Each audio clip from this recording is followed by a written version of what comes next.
നഗരസഭയ്ക്കുള്ള വാർഷിക വിഹിതം വെട്ടിക്കുറച്ചതിൽ യുഡിഎഫ് സർക്കാരിനെതിരെ മട്ടന്നൂർ നഗരസഭാ കൌൺസിൽ യോഗത്തിൽ പ്രമേയം. ഇതിൽ പ്രതിഷേധിച്ച യുഡിഎഫ് കൌൺസിലർമാർ യോഗത്തിൽ നിന്ന് ഇറങ്ങിപ്പോയി.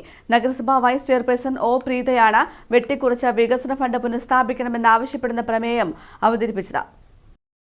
കഴിഞ്ഞ വർഷത്തെ വിഹിതത്തെ അപേക്ഷിച്ച് 70% കുറവാണ് ഉണ്ടായിട്ടുള്ളത്. തനത് വരുമാനം കുറവായ മട്ടന്നൂർ നഗരസഭയ്ക്ക് വികസനക്ഷേമ പ്രവർത്തനങ്ങൾ നടത്തുന്നതിൽ വലിയ ബുദ്ധിമുട്ട് ഇത് സൃഷ്ടിക്കും. വെട്ടിക്കുറച്ച ഫണ്ട് പുനഃസ്ഥാപിക്കണമെന്നാണ് പ്രമേയത്തിലൂടെ ആവശ്യപ്പെട്ടത്. എന്നാൽ 2 മാസം മാത്രം പിന്നിട്ട യുഡിഎഫ് സർക്കാരിനെ കുറ്റപ്പെടുത്തുന്നതിന് പിന്നിൽ രാഷ്ട്രീയമാണെന്ന് യുഡിഎഫ് കൌൺസിലർമാർ ആരോപിച്ചു. കഴിഞ്ഞ LDF സർക്കാരിന്റെ കാലത്താണ് വാർഷിക ഫണ്ട് വൻതോതിൽ വെട്ടിക്കുറച്ചത്. 4 വർഷത്തെ ഭരണകാലത്ത് മട്ടന്നൂരിൽ യാതൊരു വികസനവും നടപ്പാക്കാത്ത ഭരണസമിതി ഇപ്പോൾ UDF സർക്കാരിനെ കുറ്റപ്പെടുത്തി തടിയൂരാൻ ശ്രമിക്കുകയാണെന്നും ഇവർ ആരോപിച്ചു. ഈ 2 മാസം പ്രായമായ VD സതീശൻ സർക്കാരിനെ കുറ്റപ്പെടുത്തിക്കൊണ്ട് മുന്നോട്ട് പോകുന്നതാണ്.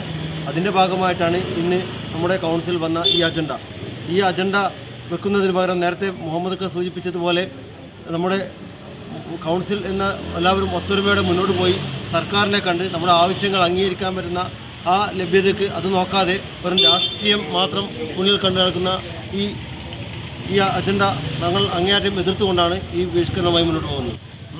മട്ടന്നൂർ നഗരത്തിൻ്റെ ഹൃദയഭാഗത്ത് 20,000 രൂപയോളം വാടക കിട്ടാൻ സാധ്യതയുള്ള ഒരു കെട്ടിടം MLAക്ക് ഓഫീസാക്കാൻ വേണ്ടി കൊടുക്കാനുള്ള തീരുമാനം കൂടി ഇന്ന് എടുക്കുകയാണ്.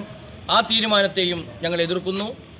പ്രതിപക്ഷ നേതാവ് P. Raghavan, PP. Abdul Jaleel, C. Ajith Kumar, VN Muhammad തുടങ്ങിയവരുടെ നേതൃത്വത്തിലാണ് കൌൺസിൽ യോഗം ബഹിഷ്കരിച്ച് ഇറങ്ങിപ്പോയത്. News bureau, Mattannur.